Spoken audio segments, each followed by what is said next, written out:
Je voudrais faire le point sur les formations qui permettent de devenir formateur. Alors aujourd'hui, il en existe deux que vous trouverez sur mon compte formation et c'est important de distinguer laquelle fait quoi. Il existe un RS, un répertoire spécifique, sous lequel on trouvera en règle générale en intitulé de formation comment devenir formateur, créer ou développer son activité de formation. C'est le RS 5134 ou 6977, puisque l'un est en train d'arriver à échéance et c'est l'autre qui va prendre la suite. Donc en règle générale, on est sur une formation qui va être de 35 heures et qui est certifiante, donc qui amène un diplôme à la fin.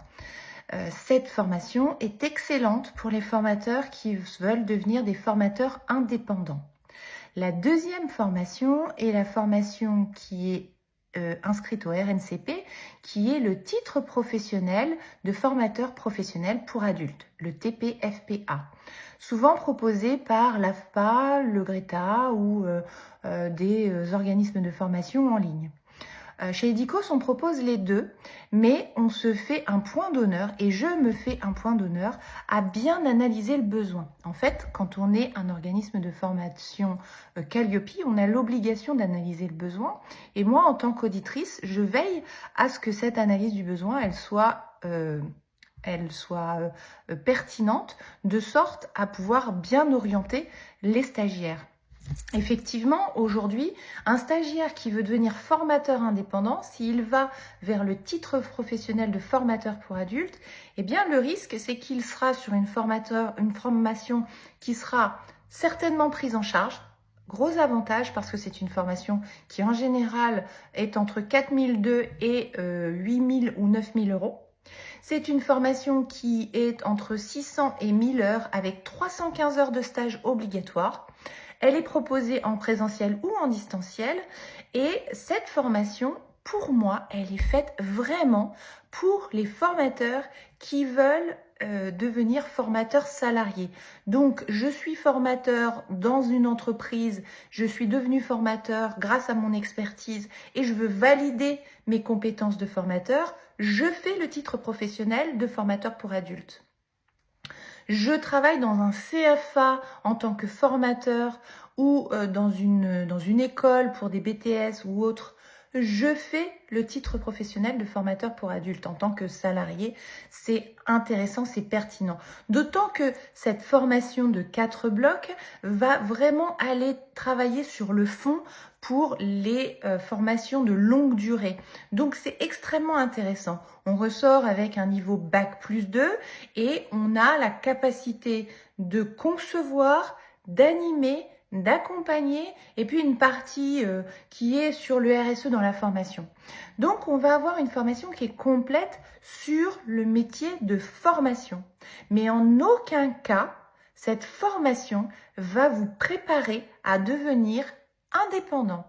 Je viens de quitter une de mes stagiaires qui a fait le choix, une première fois, de s'installer en tant que formatrice alors qu'elle était salariée sur son expertise. Elle a fait ce choix. Eh bien, elle s'est plantée parce qu'en fait, indépendant, il y a des gens qui sont capables de s'inventer indépendant, mais en fait, indépendant, il faut savoir se vendre. Il faut connaître la réglementation, il faut connaître le marché de la formation et sa réglementation.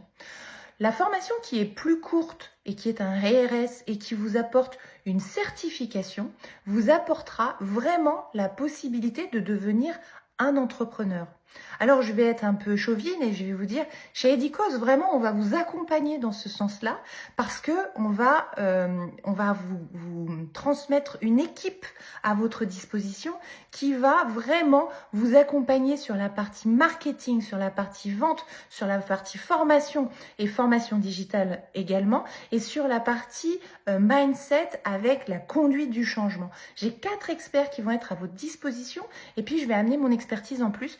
Donc, en règle générale, cette formation de 35 heures, en réalité, chez nous, elle fait 35 plus 60 heures. Donc, on est à 95 heures. dont 60 heures en face à face, même si c'est en visio. Donc on fait en sorte vraiment de vous accompagner dans votre métier d'entrepreneur. On vous fournit pas une boîte toute faite avec derrière effectivement un Calliope qui vous a été mis en place, un site qui vous a été mis en place, des programmes qui vous ont été mis en place, et puis vous vous débrouillez.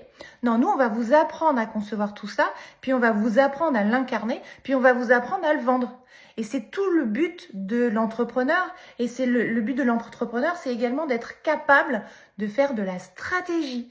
Donc voilà, aujourd'hui on propose les deux modalités, mais il est important de choisir en fonction de ce que vous voulez faire et pas en fonction des financements. Je sais que c'est très tentant d'aller sur un financement parce que effectivement, quand on est chez Pôle emploi, la formation du titre professionnel pour adultes va être plus facilement prise en charge que la formation créer et développer son activité.